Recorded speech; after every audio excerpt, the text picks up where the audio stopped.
Batay sarado ngayon ng National Bureau of Investigation o NBI ang multiple murder suspect na si dating Congressman Arnie Teves Jr. Balikan natin ang biyahe niya pabalik sa Pilipinas matapos ipa-deport ng Timor-Leste.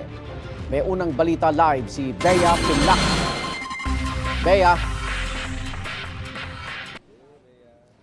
Igan, matapos ang 2 taon, nakabalik na ng Pilipinas ang pinatalsik na Negros Oriental 3rd District Representative na si Arnie Teves. Ito'y matapos nga siya ipa-deport mula Timor-Leste para harapin ang kanyang patong-patong na kaso dito sa Pilipinas.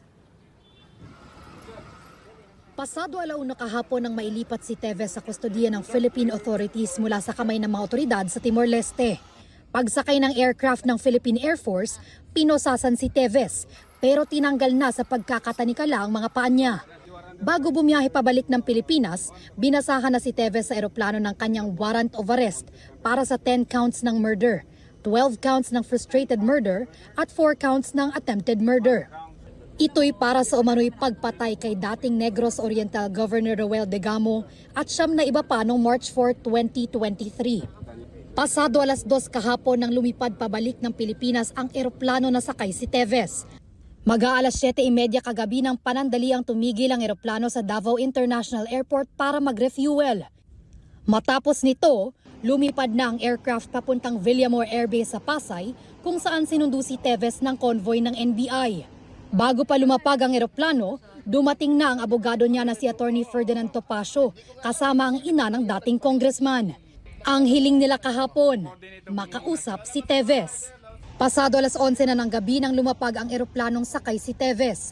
Bantay sarado ang Villamor Air Base, kaya nang subukan ni Topacio na pumasok, sumiklab ang tensyon nang harangin sila ng mga bantay.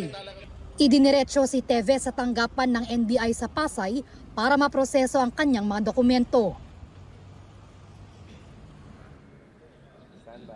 Igan, ang tanging bilin lang daw ni Teves kay Attorney Topacio ay si Topacio na raw ang bahala kay Teves pagdating niya dito sa Pilipinas. Yan muna ang latest mula rito sa Pasay City.